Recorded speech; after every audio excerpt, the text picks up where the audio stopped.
یمن نے بحر احمر میں اسرائیلی جہاز رانی کا مکمل پابندی کا اعلان کر دیا ہے، یعنی ریڈ سی میں تل ابیب پر میزائل حملے کا دعویٰ اور اسرائیلی نقل و حرکت کو فوجی ہدف قرار دیا گیا۔ یمن کا انتباہ، یمن کی جو فائٹر ہیں، حوثی فائٹرز، ان کا انتباہ ہے کشیدگی بڑھی، اگر زیادہ اگریشن بڑھا تو جواب بھی مزید سخت ہوگا۔ مڈل ایسٹ میں کشیدگی ایک نئے مرحلے میں داخل ہو گئی ہے۔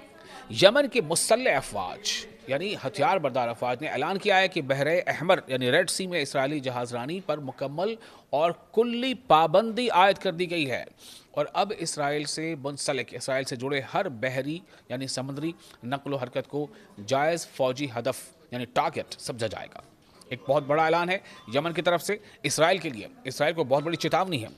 یمنی فوج کے ترجمان یعنی اسپوکس پرسن بریگیڈیئر جنرل یحییٰ سری کے مطابق یہ اعلان اس میزائل کارروائی کے بعد سامنے آیا ہے جس میں تل ابیب کے حساس مقامات کو نشانہ بنانے کا دعویٰ کیا گیا ہے۔ ان کا کہنا ہے کہ حملہ انتہائی درستگی کے ساتھ یعنی سٹیک حملہ